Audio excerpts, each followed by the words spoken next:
When the news happens, it happens here. And really important breaking news. Breaking news this morning. On TV, radio and online, the news starts here on Britain's Newsroom. All the biggest stories and the answers that you need from across the UK and beyond. Join Britain's Newsroom from 9:30 on GB News. The People's Channel, Britain's news channel. Have a great Saturday night with me, Leo Curse, on this Saturday Night Showdown. It's a crazy world out there, so come and make fun of it with me, my panel of comedians, and a couple of people who actually know what they're talking about. This Saturday Night Showdown is your front row ticket to the clown show every Saturday, only on GB News, the People's Channel, Britain's news channel. Your weekend starts here with Friday Night Live with me, Mark Dolan, 8 till 9 on GB News. Big stories, big guests and big laughs as we get you ready for a cracking weekend. That's Friday Night Live with Mark Dolan, Fridays 8 till 9 on GB News. Bring your own drinks, the admission's free. Now then, Lee Anderson here. Join me on GB News on my show, The Real World, every Friday at 7 p.m. I'm not eating bloody cat. Are you delicious. mental? Open your mouth. OK, here comes a train. Reminds me of the scene in Singing in the Rain. Adam, is that a good one? Whoa! Join me at 7 on GB News, Britain's news channel. Good afternoon, Britain. Good afternoon, Britain. Join us, Tom and Emily, To find out what's happening in the heart of Westminster. and why it matters to you. Weekdays from midday, we bring you the most compelling stories from across the United Kingdom. And from your doorstep to our inbox, That's right, we want to hear from you, GB News. Britain's news channel. I'm Andrew Doyle. Join me at 7 o'clock every Sunday night for Free Speech Nation, the show where I tackle the week's biggest stories in politics and current affairs with the help of my two comedian panellists and a variety of special guests. Free Speech Nation, Sunday nights from 7 on GB News, the People's Channel, Britain's news channel. In the GB Newsroom, we bring you the news as it happens. With our team of dedicated journalists across the UK, we're ready to give you accurate reporting every day. When the news breaks, we'll be there with bulletins on GB News, the People's Channel, Britain's news channel. Wake up to the headlines with Headliners every morning at 5 a.m. We treat you to the day's biggest stories before anyone else, 7 days a week. You can catch up on everything you need to know before you've even had your kippers. Headliners every morning at 5 a.m, only on GB News, the People's Channel, Britain's news channel. GB News, unlike other broadcasters, isn't obsessed with the London-Westminster bubble. We think there's a nation beyond the M25, and that's why we talk about the issues that matter across the land. Join me on State of the Nation, 8 to 9 o'clock, Monday to Thursday, on GB News. Daisy's listening, and you should too.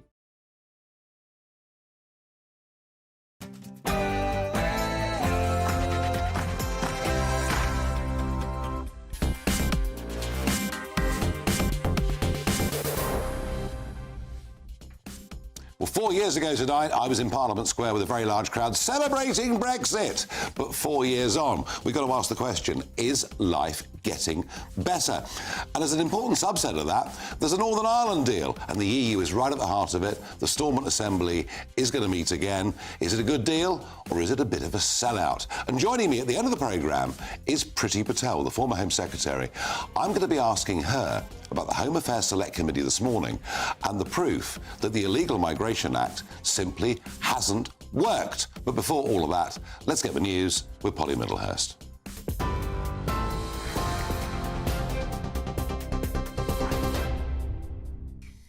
Nigel, thank you, and good evening to you. Well, the top story from the GB Newsroom tonight is that there'll be no routine checks on goods traded between the UK mainland and Northern Ireland. That's after the government published the details of its deal with the Democratic Unionist Party today. The agreement setting the stage for the return of power sharing at Stormont after the DUP withdrew almost 2 years ago. The new deal will also see a package of more than £3 billion to support public services in Northern Ireland. It's expected to be debated in Parliament tomorrow. But speaking at a DUP news conference this evening, Northern Ireland Minister Chris Heaton-Harris welcomed the deal. I'm clear that the long-term interests of the Union are served by persuading those who might not vote for Unionist parties or even think themselves as Unionists that Northern Ireland within the United Kingdom offers the best future for them and their children. A thriving Northern Ireland within the United Kingdom, underpinned by democratically accountable and locally elected leaders. is the surest way to safeguard this precious union. Chris Heaton-Harris. Well, the Home Secretary today conceded that the number of asylum seekers likely to be sent to Rwanda under the government's £240 million scheme could actually be quite low. Answering questions at the Home Affairs Select Committee this morning, James cleverly admitted he couldn't say how many of the 33,000 asylum seekers identified as eligible would eventually be sent to Rwanda. Meanwhile, GB News understands 200 illegal migrants have been rescued after their boat got into difficulties in the English Channel today, attempting to cross from France in poor weather conditions.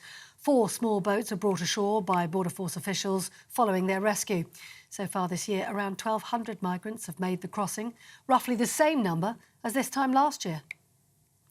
Nicola Sturgeon says her biggest regret during the pandemic was not locking down earlier.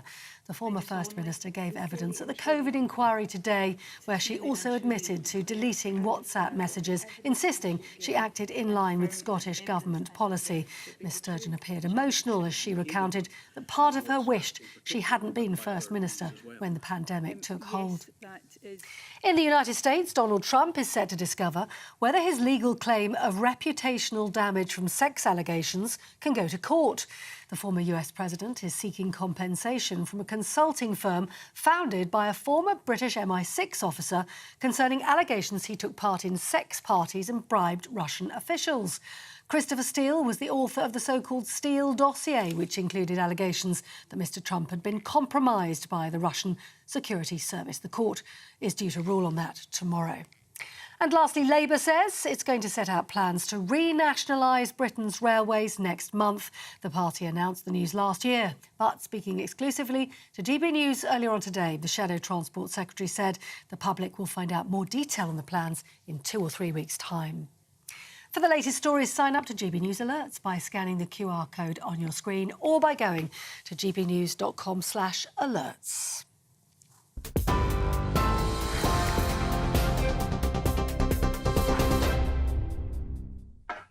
Good evening. 4 years ago, I was in Parliament Square. There was the most enormous party. We were leaving the European Union at 11 p.m, and it really was quite a moment. But hey, here we are. 4 years on, got to ask the question, is life getting better? Well, I think most people would say that life isn't getting better, but not because of Brexit.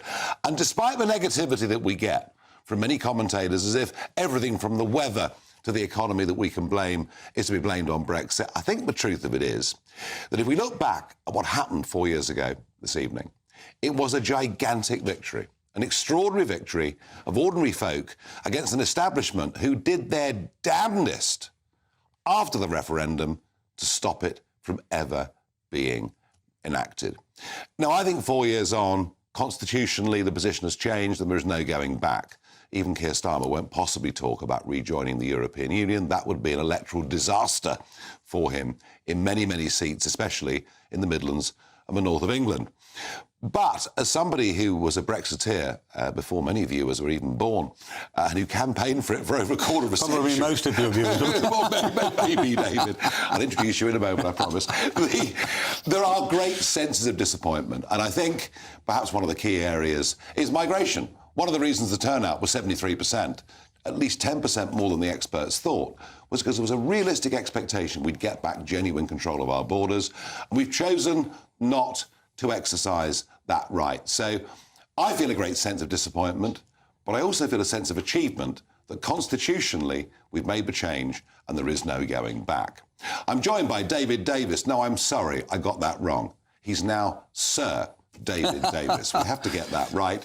Member of Parliament for the Conservative Party, or what's left of it, for Halton, Price and Howden, and of course the former Brexit Secretary, and Mike Galsworthy, Chair of the European Movement UK and founder of Scientists for EU. David, you were out there on the road, passionate believer that Brexit was the right thing to do. Do you understand the disappointment many people feel? Yeah, but also I think a lot of it's based on just non-stop propaganda. I mean, put aside immigration for a second. All the other things we were told. I mean, you and I were fighting against, oh yeah, you're going to have 1 million more unemployed. Oh no, 150,000 fewer unemployed. You're going to have no exports to Europe. Actually, they're grown by 14%. You're going to have no exports generally. Well, the service export's gone up by 17%, all-time record. Your growth rate's going to be crushed. Actually, we're doing better than Germany and Italy and France. So on all the things that those were talking about, then most of the opponents talking about, we're right, they're wrong. And that's despite the fact, remember, I resigned as Brexit Secretary because I thought Theresa May was not doing it properly. Indeed, today's stuff on Northern Ireland is sort of the rescue of what she got wrong. So even though we didn't do it brilliantly, which is my view, actually it's turned out not bad at all. I agree with you, David. You look at the GDP figures, etc. It's not been a disaster. However, you know, there are 5.5 million men and women out there running small businesses. They really expected regulations would ease, they'd be freer to run their lives. They haven't been, have they? Well, that's going to take time, to be frank. I mean, how long ago did we vote to leave? Never mind. I mean, you know. Yeah, but look, regulations take time to move. I mean, they're not going to change dramatically overnight, but we've got the right. I mean, frankly, to put it bluntly, we've got the right to make our own mistakes. Yes. Yeah, and what you talked about earlier, to some extent, is probably us making our own mistakes. And at least we can fire the people who do it. I always argued in the referendum it gave us the right to mismanage our own future, not have it done by somebody else. Mike Galsworthy, what was interesting in the referendum was people like David Davis and I were arguing, look, you know, we can be self-governing, we can do this, we can do this, we can do this, we'll have a bigger place in the world, etc. We didn't actually spend much time in the referendum saying how awful Brussels was. We'd done that perhaps in the years before. What was interesting about the Remain campaign, it was all, and David's alluded to this, it was all, you're going to be poorer, you're going to be broke, you could catch infectious diseases because medicines won't come in, I mean, all this stuff. At no point did I ever hear a senior figure in the Remain campaign lay out a vision of what was good about the European Union. And I want to ask you now, you know, we're 4 years on, we've left. You guys would like us to rejoin. I mean, for example, last week we saw a senior figure, the leader of the EPP group, the biggest political group, saying he wanted the European Union to have its own nuclear weapons. What kind of European Union? What's your vision for the European Union? Is it this big United States of Europe? No, because the United States of Europe would then be a country. Like that wouldn't make sense, and that's not what the countries want. And I certainly take your point about the Britain Stronger in Europe campaign. They were hopeless, and it was completely missing any inspirational vision for any sector of the economy or any demographic in it. It did my head in from Scientists for EU, because in science we can tell all the nice stories about collaboration, what we did, and how that provides added value. And I was saying to them, we need to run with this. And they told me, no, we're just doing economic threat, you do economic threat too, and we just want to get it over the line, and that's our job done. Now, I know where this comes from, because one of the advisors to Cameron back in 2015, Peter Wilding, said, we need to talk about leading in Europe. We haven't really done that properly. We've sort of been grumbling about it, but there are things where we can really lead. And David Cameron said to him, no, I won Scotland on economic threat. I've just got back into power on economic threat. It's what works. We're going with economic threat. Negative. And maybe in Scotland it had worked. And furthermore, he had no time to build up a positive case because he decided that he was just going to do it in about a 4-month dash. And the reason why, and I got this actually from Alan Johnson of the Labour Remain campaign, he was the first one who told me. And I said, but he said that, you know, he would have a referendum before the end of 2017. Why is he rushing it now? And he said 2 reasons. One, he thinks that the Leave campaign is split between Leave.eu and Vote Leave, and so he thinks that he can catch them in chaos. And secondly, he wants to have it before the summer, because if you remember in 2015, when you had the migrant crisis across the Channel, he didn't want that, and he wanted to get the vote done before that. Well, so basically, he just rushed it and put out no vision. In fact, and he the migrant crisis, for it. The migrant crisis then was the Mediterranean, to be fair, not. Yes. But you know, you say we don't want a country, we want to cooperate. You do so as a scientist. But so why have they got a flag? Why have they got an anthem? And why do they want nuclear weapons? Their own independent nuclear weapons. Yeah. This is a great question about the flag and anthem, and I would like to demand the same of Liverpool FC. What do they think they're doing with their own flag and their own anthem? Who do they think they are? Do you know That's what? ridiculous. Well, They're trying to take over the world. But their law, lots of people have different flags and anthems. Their law is not superior over Manchester, and that's the point. Yeah, but also with the flag. They're the flag, everyone says it's the EU flag. It's not. It was put together in 1955, you know, in the whole surge of passion that came out of Winston Churchill and others, and it was adopted... I've stood in the European Parliament with them all standing ramrod to attention. Yep. I was there during the Constitutional Convention 20 years ago. They are building a state, a global superpower. Why should we rejoin it?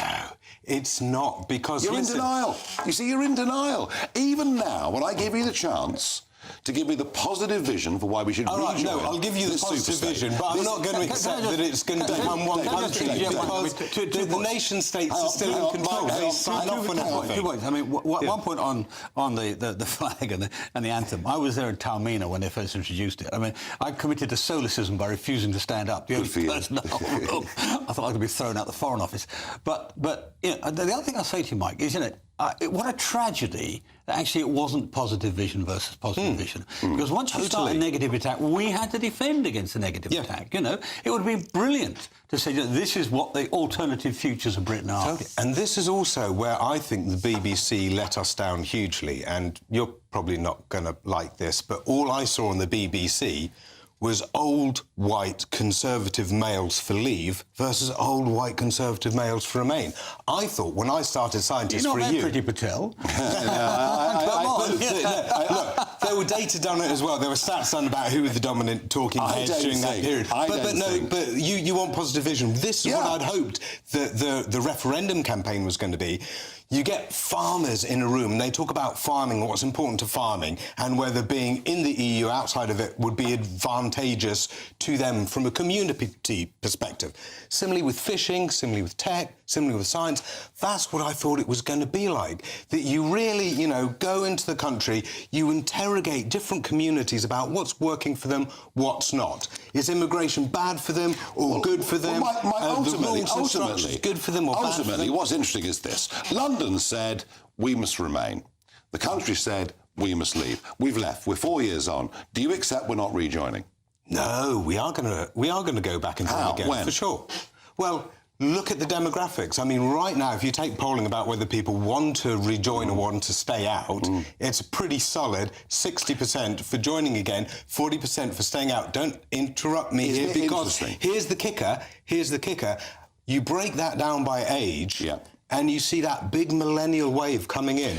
I'm sorry, boomer guys, but they view our UK-EU relationship very differently. It is fascinating, because Marine Le Pen is now leading in the under-30s. Yep. The AFD are leading in the under-30s. Yep. Georgia Maloney's support is young, not middle-aged and old. I do a bit of TikTok. I don't do any harm.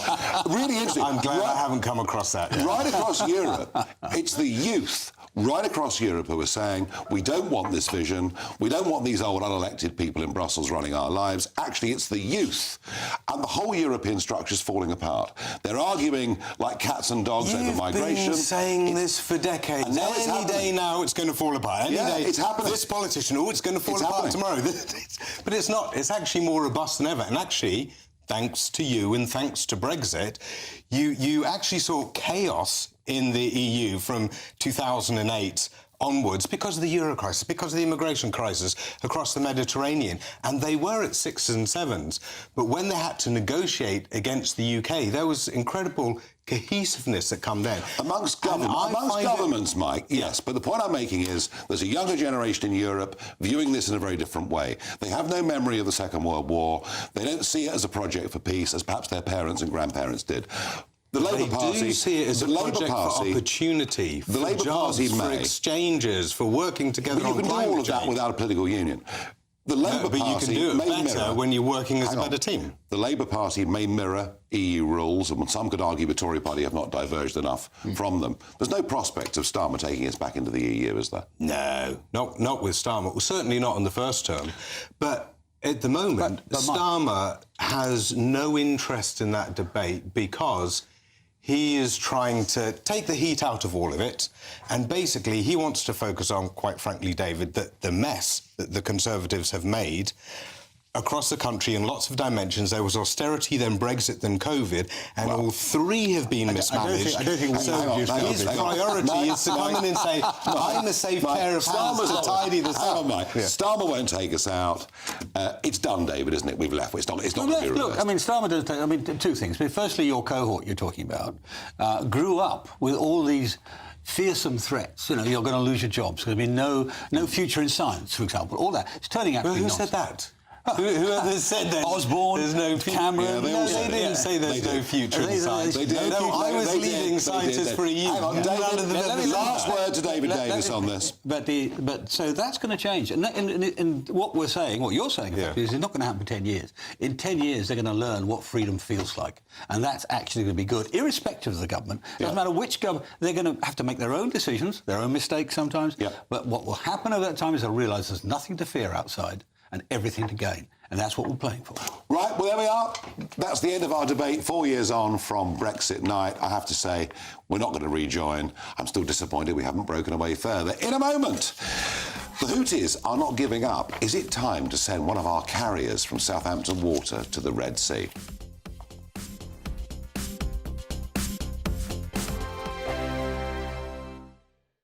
I'm Christopher Hope. And I'm Gloria Di Piero, bringing you PMQ's live here on GB News. Every Wednesday, we'll bring you live coverage of Prime Minister's questions when Rishi Sunak and Sir Keir Starmer go head-to-head in the House of Commons. We'll be asking our viewers and listeners to submit the questions that they would like to put to the Prime Minister, and we'll put that to our panel of top politicians in our Westminster studio. That's PMQ's live here on GB News, Britain's election channel.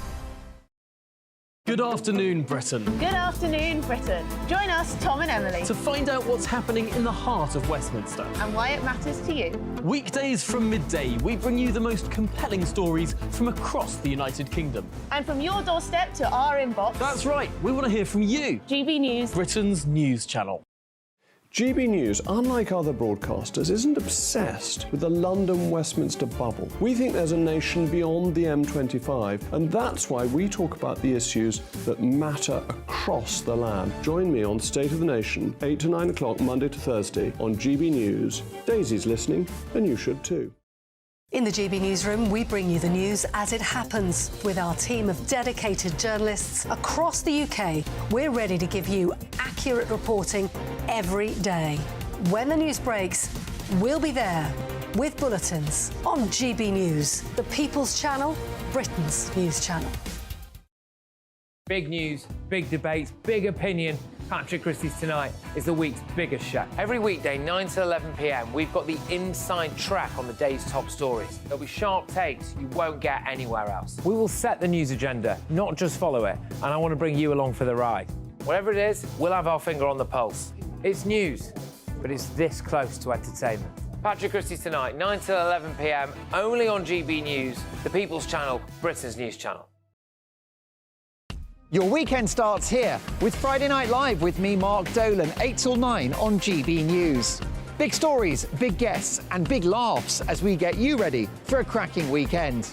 That's Friday Night Live with Mark Dolan. Fridays 8 till 9 on GB News. Bring your own drinks. The admission's free.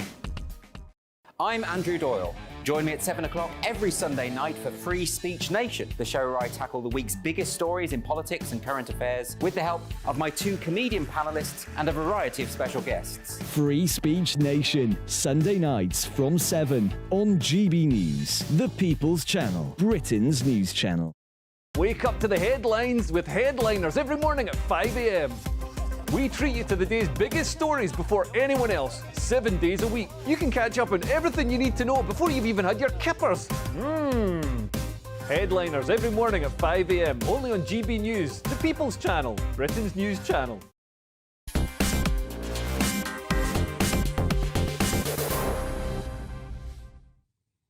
I asked you earlier, have things got better 4 years on from Brexit? Steve says things have not got better because the Remainers have sabotaged Brexit. They claim to be leavers, but they want to rejoin. I don't trust any of them, Steve. I think that's a comment on the political class more than it's a comment on Brexit itself. Ryan says, no, since the early 2000s, our quality of life has significantly worsened, mainly due to mass immigration.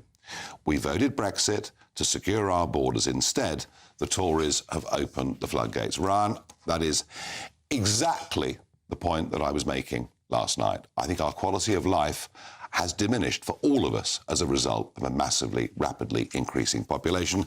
And Chris says, the best thing that ever happened, Nigel. Constitutionally, Chris, I agree with you. I'd like to make more of it. Now, there is no sign of the Houthis giving up their attacks, the Iranian-funded Houthis giving up their attacks on ships, including British ships in the Red Sea. They've signalled today they will continue with these attacks because they say it's an act of self-defence, and quite why we thought a couple of strikes from the Americans and the Brits would end the whole problem when the Saudis have been attacking and bombing the Houthis for the last 8 years is beyond me. But where do we go from here? And what do we do? Because there's talk of us sending one of our 2 great carriers from Southampton Water. Well, I'm very pleased to be joined by Lieutenant General Jonathan Riley, retired British Army officer, military historian. The Houthis are well dug in, well organised. They can't just be taken out, can they? Well, indeed, we and others have been having a go at them for decades. The British conducted a campaign in what was then the Aden Protectorate back in the 60s against very similar people. Yeah. They are very religious, very well motivated. Of course, they're now extremely well armed. They have a great barrage of Iranian-supplied weaponry, plus what they took from the Yemeni government. They have very harsh terrain, which is very remote, and just finding them is a challenge. But before you ever strike them, the Saudis, of course, spent a long time attacking them, relying almost entirely on American intelligence to do so, and I suppose you could argue that the Saudis just didn't have enough intelligence and just didn't do it big time enough or for long enough. But it's never easy, is it? It's to fight. You know, if you have an army in the field against you in a different coloured uniform, or ships at sea, and you know what, or fighter planes, you know what the enemy is. Yeah. When you have an enemy, you know, mixed in with a civilian population, living, as you say, in rough terrain, it's very, very hard. I'm assuming that this goes on for a very long time. Well, it either goes on for a long time or we do what the Saudis did, which was to make a deal with Iran. However, that looks a bit tricky. I mean, the Saudis are in almost impossible position. The Houthi attacks are damaging the investments they're making in tourism in the Red Sea, and they're damaging their trade infrastructure there. But if they strike the Houthis, they're lining up with Israel. They're damned if they do and damned if they don't. That isn't going to happen. Jonathan, you know, we are there with the Americans, and it's often the Brits and Americans that do get stuck in. Yep. The French, of course, want nothing to do with any of it.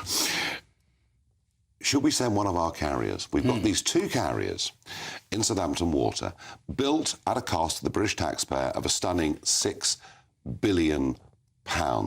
Should we send one? And if we do, just how vulnerable would they be? Yeah, well, you know, I have to put my hand. I'm not a naval officer, but I personally couldn't understand the logic of doing that at a time when we were backing away from expeditionary operations and refocusing on Europe. Why do you need an expeditionary air capability? But we've got it, and in a sense, it's use it or lose it. And in order to pay for and man those, we've disposed of almost everything else. So if it is sent, explain what you mean by that.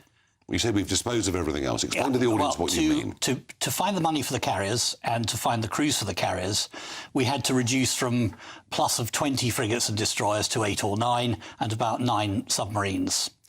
So what that means is that the package that has to go with an aircraft carrier is going to be tricky to find. And even if the ships can be found, the crews are going to be tricky to find. You can't send an aircraft carrier on its own. Unprotected. It has to have a package of capabilities of air defence, electronic warfare, anti-submarine and so on. Specialised ships. And do we have these? Can we man them? Are we going to be relying on an American package We're certainly going to be relying on American aircraft. We don't have the squadrons to put on the aircraft carriers. They're nowhere near operational capability just yet. So these are big things. I think given everything you've just said, my instinct would be it would be madness and very dangerous to send one of our carriers. It would be very high risk, and you take a risk if you need to do so to fulfil the mission, and if you can stand the consequence of failure. And in general, the Americans, of course, they've just had 3 service personnel killed. They've had 34 injured, some of them very seriously. And a huge debate here. What should the Americans do? You know, the hawkish members of the Senate saying we've got to hit Iran, hit the mainland hard. Others saying, well, actually, you know, the Iranians may be sponsoring Hezbollah and Hamas and the Houthis, but they're not directly involved in this. All that would do is to provoke greater conflict in the region. And even Saudi Arabia, not going soft, but not encouraging America to hit the mainland. I mean, if you were an American, if you were an American general sitting in a meeting trying to decide how to respond to 3 of your service personnel being killed, what do you think you would do? What I would say is that you can't reward bad behaviour. You can't leave bad behaviour unpunished, and there have to be consequences. But these consequences have to be proportionate. So a massive attack on the Iranian mainland in response to the very regrettable death of 3 servicemen and the wounding of others, is that proportionate? It could lead to a regional or even a wider global war. Does what the Houthis did justify that? Even though Iranian fingerprints are all over it. They didn't necessarily give the orders. They supplied the wherewithal and then said, go out there and make trouble. But they didn't say do that. So you would urge? I would always urge caution, sleep on it, have a long, hard think, rely on good multi-source intelligence and select a target that is proportionate and that will hurt and is in keeping with what was done. Meanwhile, British merchant shipping and others will continue to be attacked in the Red Sea. Yeah, adding a week of transit, 3,000 miles to the trade route and all the costs that go with it. Indeed. Jonathan Riley, thank you for coming in. I have a feeling, folks, this one is going to run and run. There is going to be no quick, rapid solution to any of this. I wish there was. In a moment, well, the Northern Ireland Assembly at Stormont is coming back. The DUP are happy. Sinn Féin are happy. The government appear to be happy. But it wasn't until after Prime Minister's questions that we got any details at all about what was done. And there are some in Northern Ireland who are going to argue that actually this changes nothing. And there are some on the mainland that worry, to have made the DUP happy, does it mean that we have to stay in deeper regulatory alignment with the European Union? And all of that on this day, 4 years on from leaving the European Union. 2024, a battleground year. The year the nation decides. As the parties gear up their campaigns for the next general election. Who will be left standing when the British people make one of the biggest decisions of their lives? Who will rise? And who will fall? Let's find out together. For every moment, the highs, the lows, the twists and turns. We'll be with you for every step of this journey. In 2024, GB News is Britain's election channel. Your weekend starts here with Friday Night Live with me, Mark Dolan, 8 till 9 on GB News. Big stories, big guests and big laughs as we get you ready for a cracking weekend. That's Friday Night Live with Mark Dolan, Fridays 8 till 9 on GB News. Bring your own drinks, the admission's free. Wake up to the headlines with headliners every morning at 5 a.m. We treat you to the day's biggest stories before anyone else, 7 days a week. You can catch up on everything you need to know before you've even had your kippers. Headliners every morning at 5 a.m, only on GB News, the People's Channel, Britain's news channel. In the GB Newsroom, we bring you the news as it happens. With our team of dedicated journalists across the UK, we're ready to give you accurate reporting every day. When the news breaks, we'll be there with bulletins on GB News, the People's Channel, Britain's news channel. Big news, big debates, big opinion. Patrick Christie's Tonight is the week's biggest show. Every weekday, 9 to 11 p.m, we've got the inside track on the day's top stories. There'll be sharp takes you won't get anywhere else. We will set the news agenda, not just follow it, and I want to bring you along for the ride. Whatever it is, we'll have our finger on the pulse. It's news. but it's this close to entertainment. Patrick Christie's Tonight, 9 till 11 p.m, only on GB News, the People's Channel, Britain's news channel. Good afternoon, Britain. Good afternoon, Britain. Join us, Tom and Emily, To find out what's happening in the heart of Westminster. and why it matters to you. Weekdays from midday, we bring you the most compelling stories from across the United Kingdom. And from your doorstep to our inbox. That's right, we want to hear from you. GB News, Britain's news channel. GB News, unlike other broadcasters, isn't obsessed with the London-Westminster bubble. We think there's a nation beyond the M25, and that's why we talk about the issues that matter across the land. Join me on State of the Nation, 8 to 9 o'clock, Monday to Thursday, on GB News. Daisy's listening, and you should too.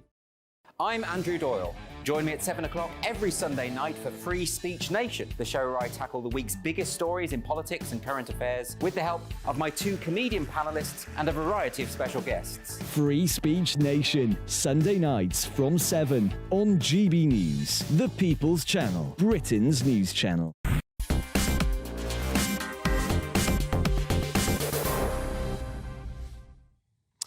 Well, the What the Farage moment today was a really quite big one. An eagle-eyed viewer that likes to keep me up to speed because I can't follow everything was watching the Home Affairs Select Committee this morning. And this is really, really interesting because can you remember back in March last year, Prime Minister Rishi Sunak stood on a podium behind a Stop the Boat slogan introducing the concept of the illegal migration bill. And this is what the Prime Minister had to say. That is why today we are introducing legislation to make clear that if you come here illegally, you can't claim asylum, you can't benefit from our modern slavery protections, you can't make spurious human rights claims, and you can't stay. We will detain those who come here illegally and then remove them in weeks, either to their own country if it is safe to do so, or to a safe third country like Rwanda. And once you are removed, you will be banned, as you are in America and Australia, from ever re-entering our country. So once again, they were doing it. If you come by boat, you can't stay. You will be got rid of. You will not be able to enter the asylum process. The Prime Minister was perfectly clear. Well, we've heard this sort of thing from the Conservatives over and over and over, and they seem to get away with it time after time. Well, on that very day of March the 7th last year, this was my response on the very same day on GB News. It's all about politics. They know this policy isn't going to work, but Rishi Sunak tells you how impossible the situation is. Doesn't take any responsibility for it, doesn't accept that many of us have been screaming at them over the course of the last 3 years to do something about it, doesn't accept for a moment that, of course, Boris Johnson said if you come here illegally, you won't stay. David Cameron said if you come here illegally, you won't stay. Now, this is all projecting forward. We are on your side. That is what Sunak is saying. Well, I was sceptical. Today was really, really interesting. We saw Conservative Member of Parliament for Worthing, Tim Lawton, asking the question, since the Illegal Migration Act became law in July last year, have people been refused, if they cross the Channel, to enter the asylum process? Watch this. And what is the status of those people who have come across the Channel since the Illegal Migration Act came into force? How many of them are there, and what is their actual status? Their status is they're claiming asylum, and they are in different stages of the asylum caseload. Under the terms of the Illegal Migration Act, they're not entitled to apply for asylum, are they? They're entitled to apply, but then they are. Yeah. Then we have a different process under that Act for dealing with their claims. Well, they're not entitled to apply under the terms of the Act, so they can apply, but that application is not recognised within the normal asylum procedures. Correct? So, what is their status? Their status is that they have sought to claim asylum, and we are continuing to manage they are in the asylum caseload. But they aren't. But they can't. They're not recognised as asylum seekers. So how are they in the asylum caseload? If I may, they are inadmissible, as you say, Mr. Lawton, to our system. As you know, at the moment, we do not have a safe country of return for the vast majority of those individuals. So they are here on bail, pending the conclusion of the Safety of Rwanda bill and then the movement forward. So there we are. We saw Sir Matthew Rycroft there. Yes, KCMG-CBE, an absolute pillar of the establishment, running the Home Office, making it perfectly clear that whatever the Act said when it was passed in July of last year makes absolutely no difference at all. If you cross the English Channel illegally on a dinghy, you're a young man that's paid a trafficker to do so, you enter the asylum process. And this takes us back, really, to why have we lost trust in this government? Why do we not believe a word that they say? Why do so many people openly now call our leaders a bunch of liars? Strong words.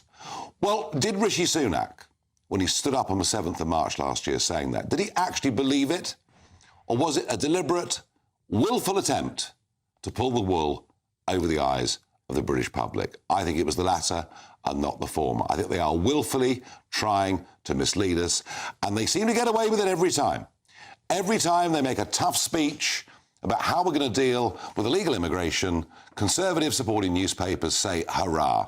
None of it is true. They have no intention of sorting this problem out because we're signed up to higher legal authorities elsewhere in Brussels and in the United Nations. So we have a situation here where the Stormont Assembly is going to come back after 2 years. Sinn Féin will provide a First Minister. Sinn Féin seem very pleased with this. The DUP seem very pleased with this, or at least pleased that the British government has promised £3.3 billion for Northern Ireland. From Northern Ireland Secretary, from the Prime Minister, we've had precious little detail, but an 80-page report was produced this afternoon. From what I can see, pretty much nothing has changed whatsoever.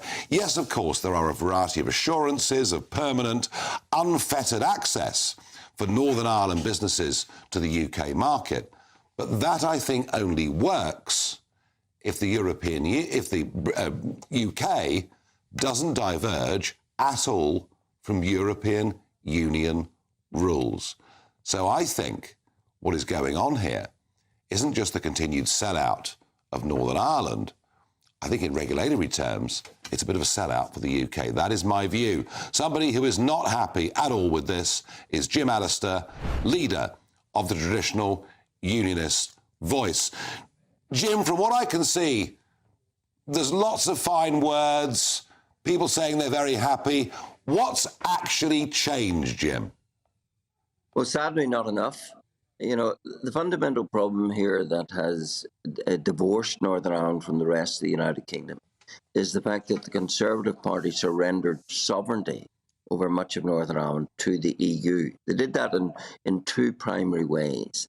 They did that by putting Northern Ireland under the EU's customs code, which of course operates on the basis that GB, because it's not an EU member, is a foreign country, whereas Northern Ireland is treated as EU territory. So that then creates the border. And second thing was that they left Northern Ireland under a vast swathe of EU single market laws we don't make, laws we can't change. And today's deal doesn't change either of those things. It still puts GB as a foreign country in terms of trade and still leaves Northern Ireland colony-like, subject to foreign jurisdiction, not just of their laws, but of their court in everything that touches upon our goods economy. And so I don't see the progress that restores us to a place within the United Kingdom. No, I have to say, Jim, I don't. So, I mean, speculate for me. Why, in that case, would Sir Geoffrey Donaldson, leader of the DUP, accept this situation, go back into Stormont and allow Sinn Féin to have the First Minister? Well, and of course, in doing that, he's surrendering the only leverage he had to force further change from the British government and or the EU, because he's now going back into Stormont to implement the protocol, to implement a situation where GB is treated as a foreign country, etc. And that, I think, is quite disastrous for unionism. Why did he do it? I think he succumbed to the pressure of the great and the good to get Stormont up and running, whatever the cost. And he's paid far too high a price. And of course, it comes with the booby prize of a Sinn Féin First Minister, someone who is in business to extract Northern Ireland out of the United Kingdom, and therefore is not there to make Northern Ireland work as part of the United Kingdom, but to advance the cause of Irish unity, as she sees it, which of course the protocol helps them do, because the protocol sets in motion the creation of an all-Ireland economy. On the other hand, Jim, it's pretty clear that most people in Northern Ireland, have learned to accept compromises ever since the Good Friday Agreement, even though some of them have been very difficult, and they actually want Stormont back functioning. Well, some do, but, you mentioned back to the Belfast Agreement. It's always rather strange and odd to me that it's always the unionists who have to make the compromise. And here we have something that is fundamental to our position as an integral part of the United Kingdom. There's nothing more fundamental than be ruled by laws of your own country, not by foreign laws.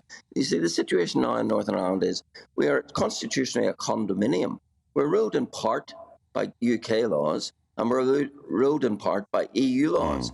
That's totally incompatible with our position in the UK. So faced with that, I don't think unionism has any room to compromise, because we're now accepting that never again will Northern Ireland be a full part of the UK. Never again. Because we've now accepted that the EU jurisdiction runs. I remember very well 4 years ago tonight, Jim, we were on the stage in Parliament Square, but none of our friends from Northern Ireland were with us because it wasn't a good night for them. Jim Allister, thank you for joining us. Well, folks, we'll find out more.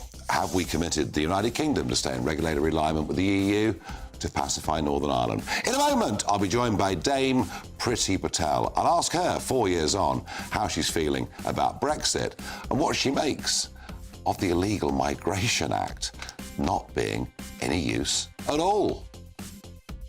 On Patrick Christie's Tonight, 9 till 11 p.m, I revealed the shocking truth about Britain's broken borders that the government doesn't want you to know. Plus, it's Sturgeon on the stand. Ex-Deputy Tory Chairman Lee Anderson wades in on that. I've got a big exclusive for you about taxpayer-funded legal aid being given to a sex predator and murderer so that he can reduce his prison sentence. Why are we paying for these monsters? And former Mumford & Sons guitarist turned freedom fighter Winston Marshall joins me live in the studio. It's a brand spanking new Patrick Christie's Tonight. It's 9 till 11 p.m. Be there. Good afternoon, Britain. Good afternoon, Britain. Join us, Tom and Emily, To find out what's happening in the heart of Westminster. and why it matters to you. Weekdays from midday, we bring you the most compelling stories from across the United Kingdom. And from your doorstep to our inbox. That's right, we want to hear from you. GB News, Britain's news channel. Every Sunday from 11, join Michael Portillo. There will be topical discussion, looking at the week before and the week to come. So kick back and relax at 11 a.m. on Sundays on GB News with me, Michael Portillo. GB News, the People's Channel, Britain's news channel. Your weekend starts here with Friday Night Live with me, Mark Dolan, 8 till 9 on GB News. Big stories, big guests, and big laughs as we get you ready for a cracking weekend. That's Friday Night Live with Mark Dolan, Fridays 8 till 9 on GB News. Bring your own drinks, the admission's free. Big news, big debates, big opinion. Patrick Christie's Tonight is the week's biggest show. Every weekday, 9 to 11 p.m, we've got the inside track on the day's top stories. There'll be sharp takes you won't get anywhere else. We will set the news agenda, not just follow it, and I want to bring you along for the ride. Whatever it is, we'll have our finger on the pulse. It's news, but it's this close to entertainment. Patrick Christie's Tonight, 9 till 11 p.m, only on GB News, the People's Channel, Britain's news channel.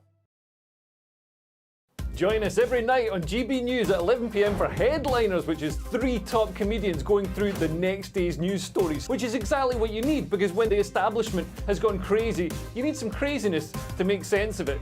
Headliners. You don't have to bother reading the newspaper. We've got it covered for you. Every night at 11 p.m. and repeated every morning at 5 a.m. We won't send you to sleep like some of the other paper review shows out there. So join us 11 p.m. every night on GB News, the People's Channel, Britain's news channel.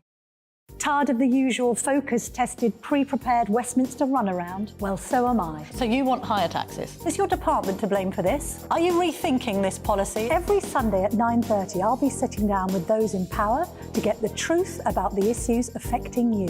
Let's be honest, we've known about the cost pressures of this project for years, not months. That's the Camilla Tominey Show, a politics show with personality. On GB News, the People's Channel, Britain's news channel.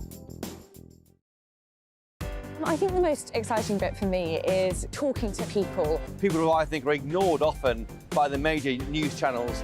We're going to give news they want to hear. There's a voice there that needs to be heard. I think there's a chance here for a diversity of opinion to be expressed, which you don't find elsewhere. It's really exciting. We don't hold back. We're free to say how decisions that are taken here affects us all around the country. Only on GB News, the People's Channel, Britain's news channel.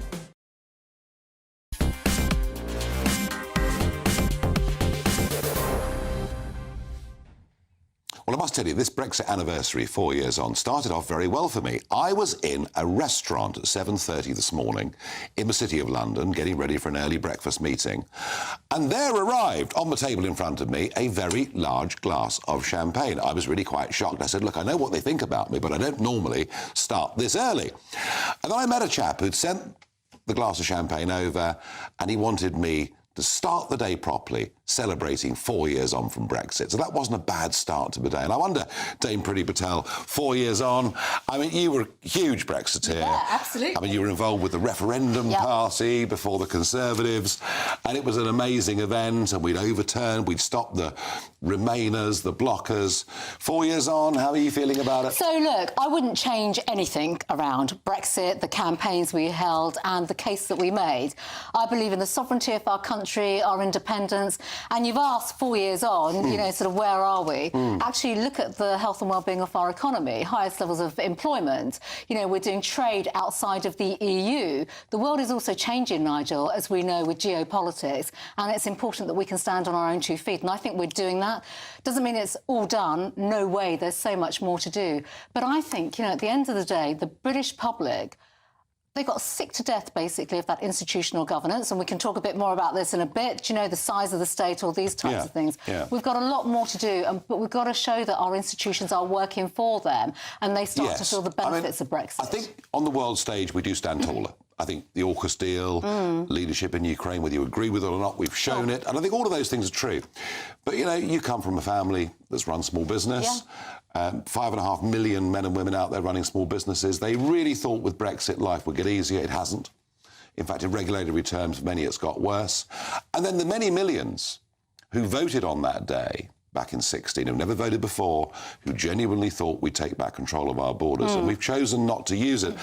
And that's the problem, Priti Patel, isn't it? Constitutionally, I absolutely agree with you. We've done the right thing. I think the European is becoming a basket case. Well, you do have to look at what's going on in the continent right absolutely. now. And they're at each other's throats on migration targets and sharing, burden Migration sharing. is a big thing, absolutely. But what about voters here? You know, if I'm someone who rarely votes, but I went out and voted in the referendum, I then voted Conservative in 2019 for the first time in my life, genuinely believing numbers coming to the UK would fall. How am I feeling now? So people are going to feel very disillusioned about that. That's if they're just looking at pure numbers, full stop. You know, but actually on migration, there are some strong things that we have done, both on the legal side. We did say you'll be able to count people in, count people out, digitalisation of the borders, all of that's very important for business, trade, etc. That's legal migration and obviously points-based immigration system.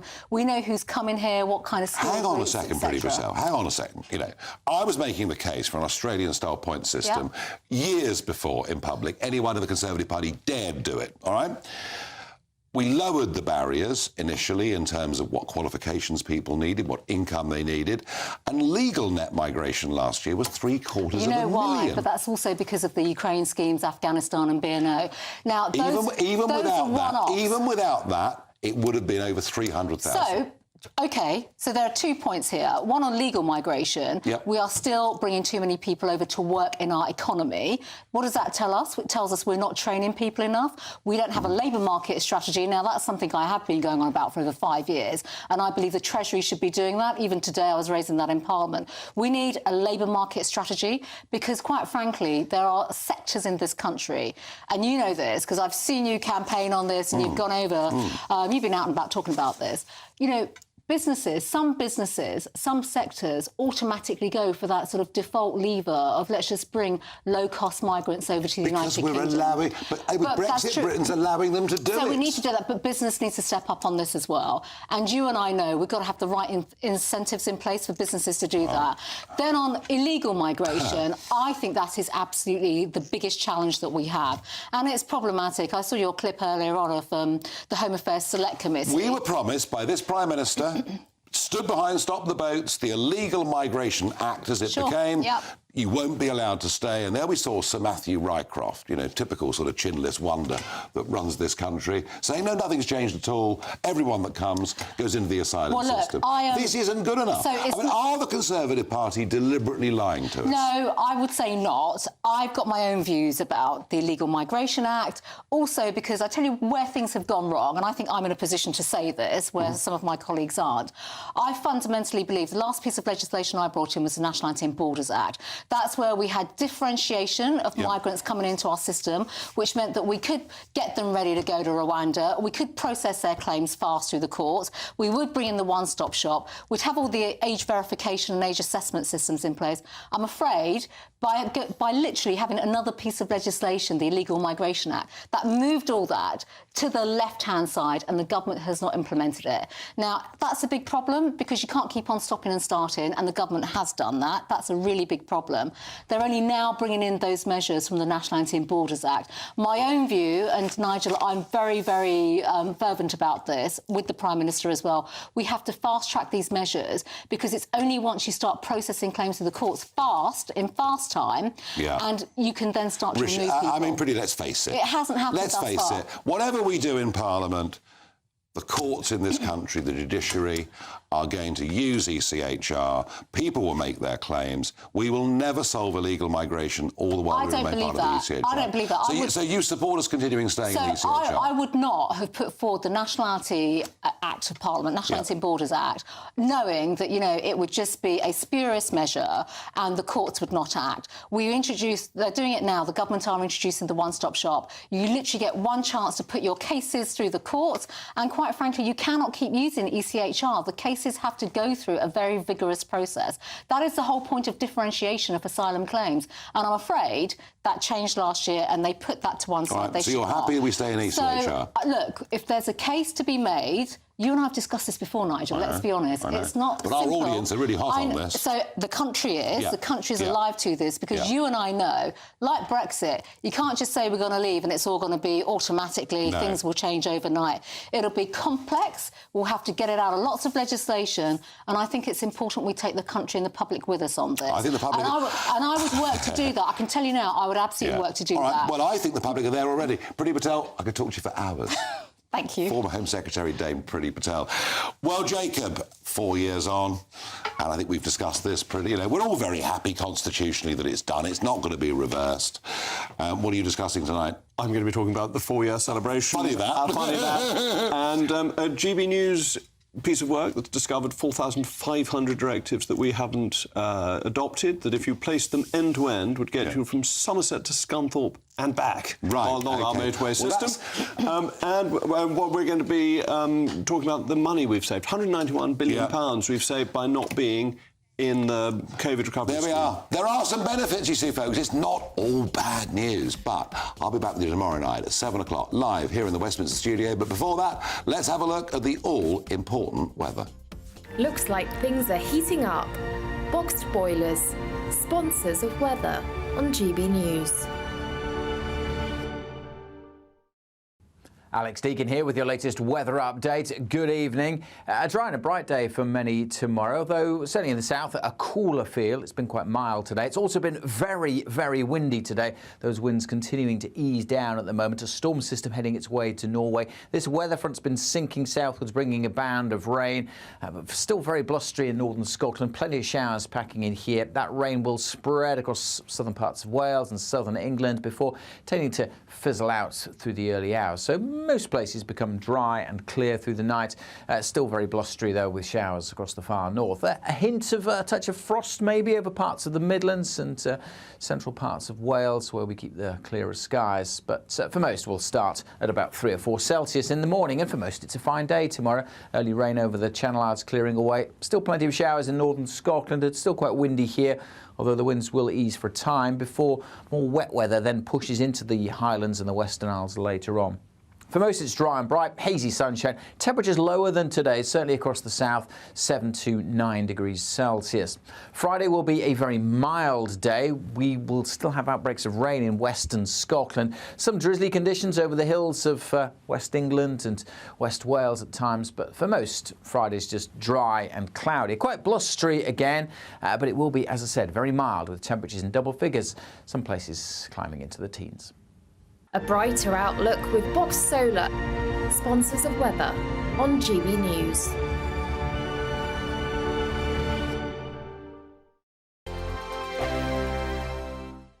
When the news happens, it happens here. And really important breaking news. Breaking news this morning. On TV, radio and online, the news starts here on Britain's Newsroom. All the biggest stories and the answers that you need from across the UK and beyond. Join Britain's Newsroom from 9:30 on GB News. The People's Channel, Britain's news channel.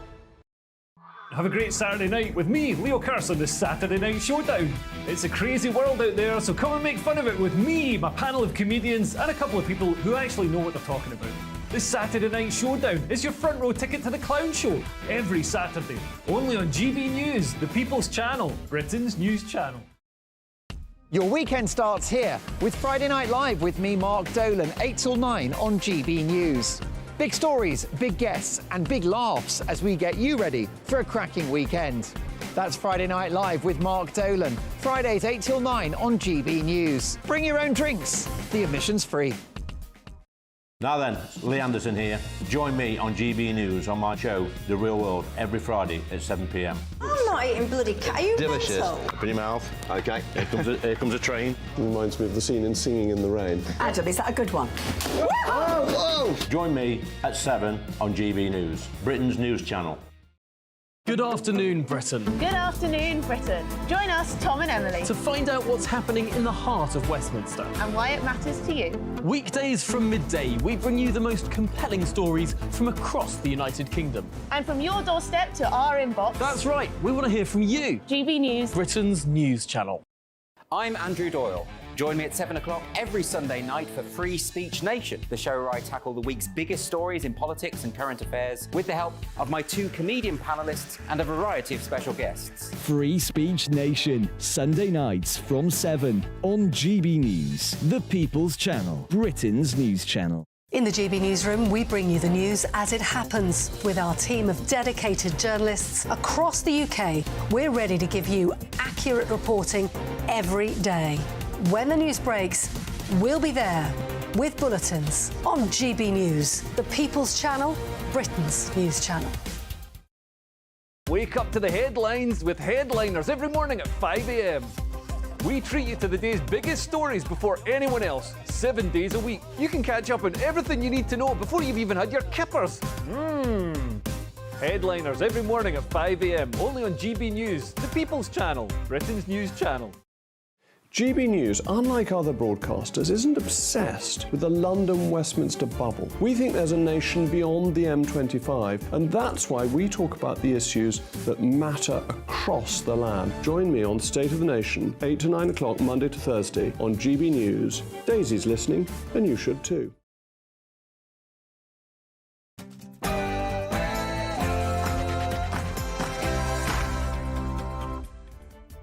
Hello, good evening. It's me, Jacob Rees-Mogg, on State of the Nation tonight. Well, let me begin by wishing you all a very happy Independence Day, as today marks 4 years since we escaped from the tyrannical yoke of the European Union.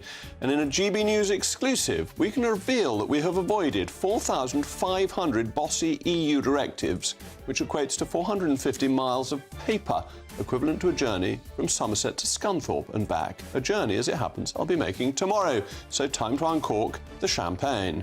Meanwhile, the lachrymose former Sultana of Holyrood, Nicola Sturgeon, has faced her inquisition at the COVID inquiry in Edinburgh and told lawyers a part of her wished she had never been First Minister during the COVID events. She also belatedly apologised for saying her WhatsApp would be revealed, knowing she'd already deleted them. The latest figures have revealed that the UK population is set to exceed 70 million by 2026, a decade earlier than expected, mainly because of our record-breaking mass migration numbers. But this is not what the British people voted for. Plus, an exhibition of masochism is on display at the Royal Academy, as it reveals its own historical links with the slave trade. But are they merely accusing these figures of being products of their time? State of the Nation starts now.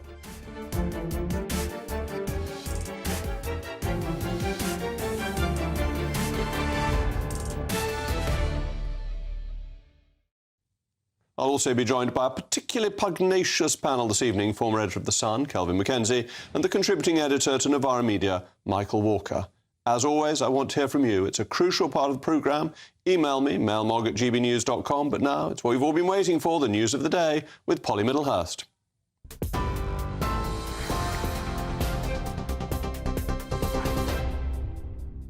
Jacob, thank you and good evening to you. Let's begin this bulletin with some breaking news just into us in the last 10 minutes or so. We can tell you the US military has struck and destroyed a Houthi missile, which they say was prepared to launch from Yemen. The US Central Command saying forces identified a surface-to-air missile in a Houthi-controlled area of the country and determined it presented an immediate threat to US aircraft. Well, that news just into us. And, of course, earlier on today, to add some context, Yemen's Houthis said they would continue targeting any US or British warships, for that matter, in the Red Sea. They said in self-defence. So the US has struck and destroyed a Houthi missile, which was, they say, the Americans, prepared to launch itself from Yemen at American military targets. We'll bring you more on that, of course, if there's any reaction. Now, in the main news of the day today, there's going to be no routine checks on goods traded between the UK mainland and Northern Ireland after the government published details of its deal with the Democratic Unionist Party there. The agreement sets the stage for the return of power sharing at Stormont after the DUP withdrew almost 2 years ago.